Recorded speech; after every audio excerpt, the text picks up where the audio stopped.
lagi dengan kita Teater Minatani. Terima kasih sudah mengikuti kanal YouTube kita di latihan bareng saat pandemi. Walaupun saat seperti ini jangan sampai menghentikan kita untuk berlatih. Oke? Ya, terima kasih. Setelah kita belajar terkait mulai dari olah tubuh, olah vokal, kemudian imajinasi, keaktoran. Kemudian kali ini kita akan mengenal dunia panggungnya. Ya. Seorang aktor tentu harus tahu tentang panggung. Di dalam panggung nanti akan ada yang namanya properti. Ya, properti ya seperti ini. Misalkan meja, kursi, kemudian lukisan atau apapun itu yang menunjang dari sebuah pementasan. Nah, benar. Properti itu sendiri bagi saya itu menjadi salah satu langkah untuk menghidupkan panggung. Ya. Saya tidak begitu suka ketika panggung itu terlalu besar tapi kosong. Tapi juga tidak akan menarik juga jika panggungnya kecil tapi terlalu penuh. Nah, bagaimana menata panggung itu menjadi menarik dan bisa dimanfaatkan. Ya. Dengan adanya properti itu akan berpengaruh besar. Misalkan seperti ini. Ketika ada meja dan kursi, tentu blocking saya atau pergerakan seorang aktor itu akan menunjang. Dia bisa menjadi duduk, naik ke atas meja, dan sebagainya. Berbeda jika tidak ada ini semua. Paling-paling dia hanya berdiri, kemudian hanya ekor-ekor atau duduk di lantai. Nah, itu tentu tidak akan menarik, tidak bisa mengembangkan dari blocking atau pergerakan aktor itu sendiri. Maka dari itu teman-teman juga harus memahami bagaimana pentingnya properti.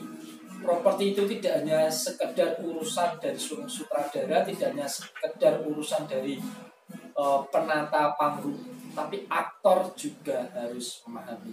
Ya, oke.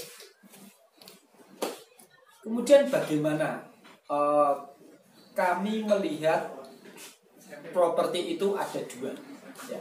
Kita simpelkan sebenarnya kalau mau di otak-atik bisa banyak, tapi kita simpelkan jadi dua, yakni panggung realis atau properti realis dan juga non realis. Kita permudah seperti itu. Properti realis yaitu properti yang kita buat sedetil mungkin, semaksimal mungkin hingga mendekati realitanya. Ya. Misalkan seperti ini.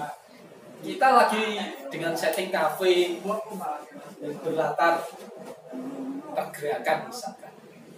Tentu akan menarik jika ada meja panjang selayaknya kafe, kursi selayaknya kafe, dan juga ada hiasan-hiasan yang menunjang bahwa itu kafe dari sebuah pergerakan. Berbeda mungkin jika kafe itu misalkan makanan Jepang. Tentu propertinya tidak akan seperti ini. Bisa jadi nanti dengan gambar-gambar khas Jepang, kemudian ditambahkan menu-menu khas Jepang, nah itu nanti akan berbeda. Itu jika misalkan kita menggunakan panggung realis. Bagaimana jika non realis? Nah, kalau saya sendiri memahami panggung non realis itu bisa saja kita tidak menghadirkan panggung seperti realita itu, tapi kita bisa menggunakan simbol-simbol tertentu atau benda-benda yang kita simbolkan menjadi sesuatu. Misalkan sebuah kotak level misalkan. Level yang kita buat berundang. Bisa saja kita simbolkan itu menjadi sebuah tangga. Bisa jadi kita simbolkan itu ternyata menjadi sebuah misalkan itu kursi dari raja. Nah, misalkan ada level dengan karpet merah di tengahnya dan ada satu kursi bagus di tengahnya. Kita simbolkan bahwa itu menjadi setting kerajaan misalkan. Atau misalkan Nah, misalkan seperti ini. Kebetulan saya sedang menggarap naskah dengan setting di pesisir. Nah, kalau untuk menghadirkan laut, menghadirkan pantai saya kesulitan. Bisa saja saya hanya menghadirkan satu perahu besar. Nah, perahu walaupun satu itu pun bisa menjadi sebuah simbol bahwa itu ada di pinggir pesisir atau di pinggir pantai. Seperti itu. Bagaimana? Kita coba, kita praktekkan secara langsung. Nah, misalkan kita pengen menghadirkan suasana rumah di era-era tahun 50-an sampai 80-an lah misalkan, atau klasik, kita mungkin bisa menghadirkan seperti ini. Ini hanya contoh ya, artinya tidak harus seperti ini. Kita cukup misalkan membawa background seperti ini dengan 2 kursi dan meja yang memang sesuai dengan tahun pembuatannya, atau mirip dengan tahun-tahun pembuatan tahun sekitar itu. Jangan sampai kita menghadirkan, kita ingin membawa setting di tahun 50, 60, tapi kita menghadirkan sofa yang sudah keluaran tahun 2000-an. Tentu itu nanti akan menjadi blunder, ya, atau tidak sesuai dengan penggarapan naskah. Nah, lantas bagaimana kita menentukan setting itu? Ya, sekali lagi saya ingatkan seperti yang kemarin sudah diulik Bu Siwi, ya, bahwa awal mula kita menentukan segala sesuatu dalam sebuah pementasan itu ada di bedah naskah. Ya. Bedah naskah sekali lagi itu bukan hanya sekedar penentuan orang ini baik, orang ini karakternya jahat, tidak seperti itu. Semua orang harus terlibat dalam bedah naskah. Sutradara, pemain, penata panggung, penata musik, penata lighting, make up, kostum, semua harus ada dalam bedah naskah. Salah satu manfaatnya seperti ini.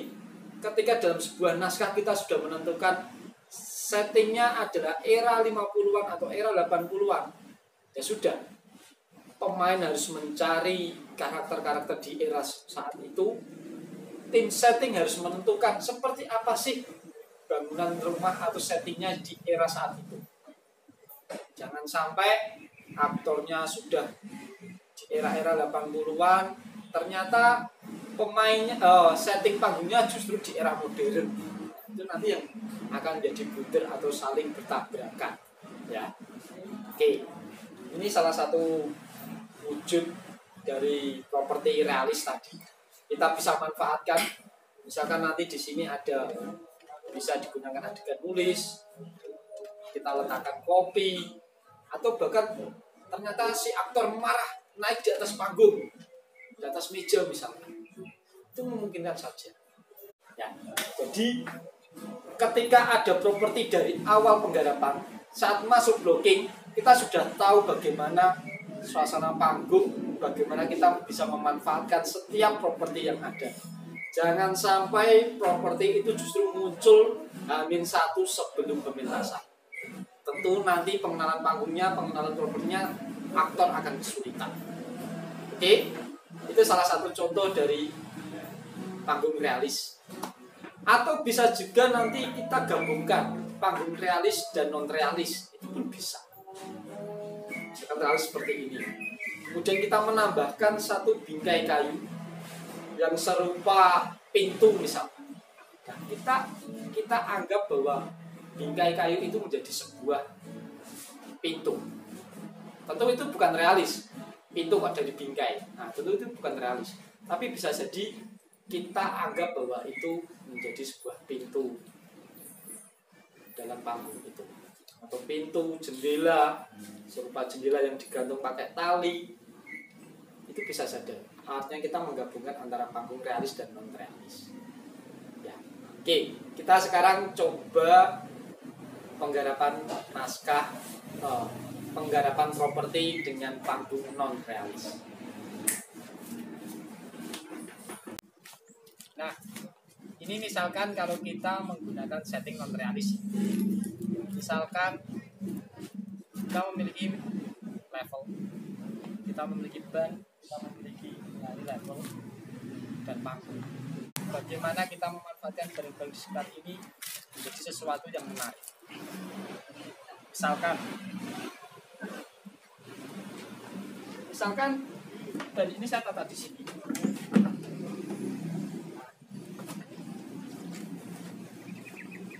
Saya jadikan ini sebagai meja. Ya.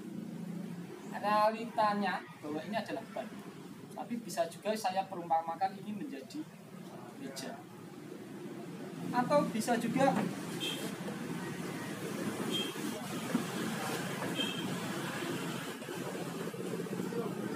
saya tata sedemikian rupa, misalkan menjadi sebuah hiasan.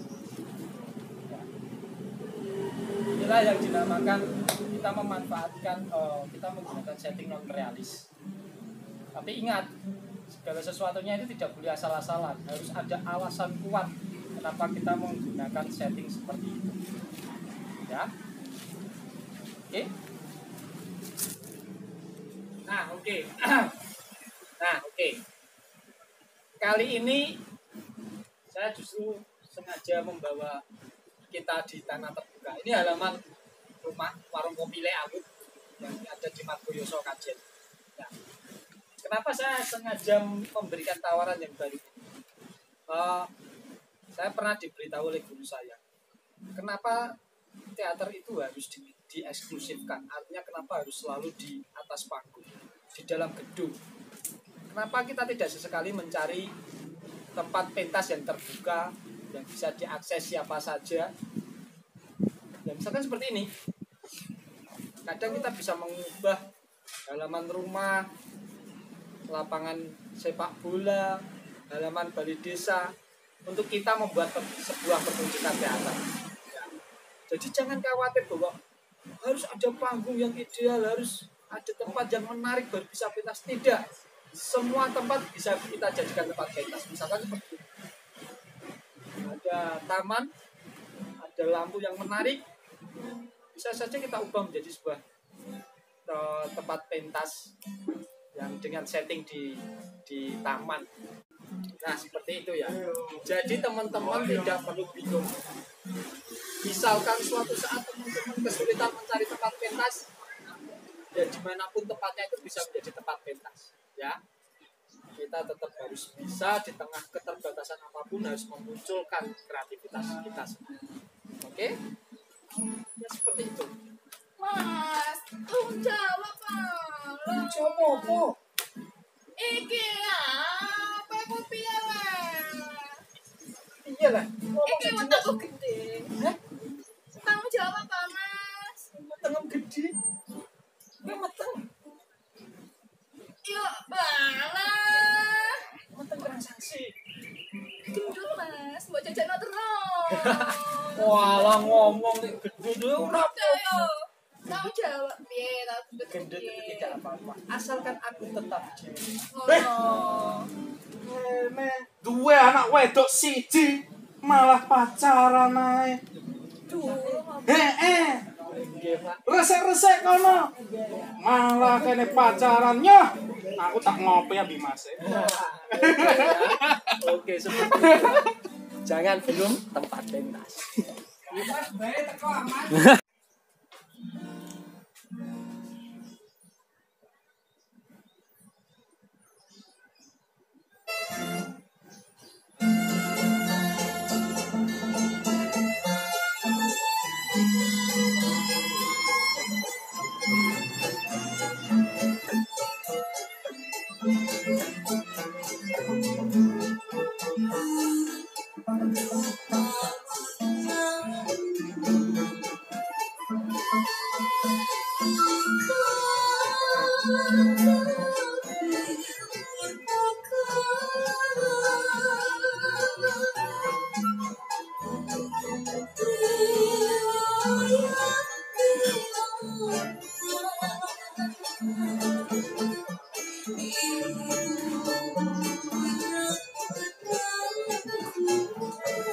Ibu,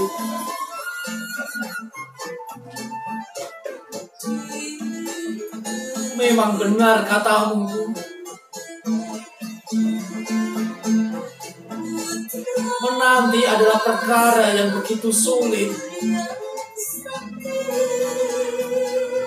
Apalagi menanti yang tidak pasti. Seperti perihal mati.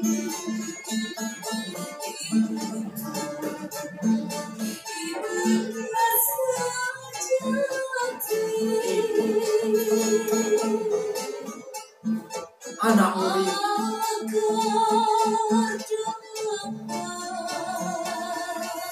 doakan anakmu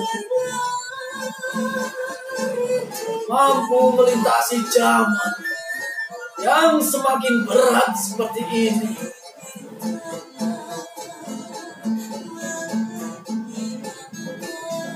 Ya, oke. Nah, ini juga menjadi sesuatu yang begitu penting ya.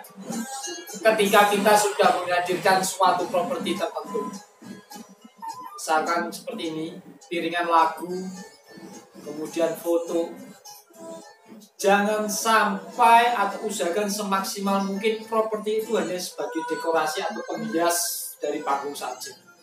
Ya, kita upayakan kita gunakan properti itu sebagai alat bantu peran kita. Misalkan tadi, piringan lagu itu menjadi pengantar saya untuk merenung, pengantar saya untuk mengingat kenangan tentang ibu, dan saya kuatkan dengan saya menyentuh foto. Tentu para penonton akan berpikiran bahwa satu di antara perempuan ini adalah ibu saya. Padahal bukan, maksudnya bukan. Benar bukan? Ya. Nah, seperti itu. Oke. Terima kasih buat teman-teman. Itu adalah sedikit yang kami tawarkan dari teman-teman teater Minatani bawakan. Semoga kita bisa saling sharing ke depannya. Semoga bisa memberikan sedikit gambaran dan bisa kita kembangkan bersama-sama. Terima kasih. Salam seger waras dari kami Teater Minatani.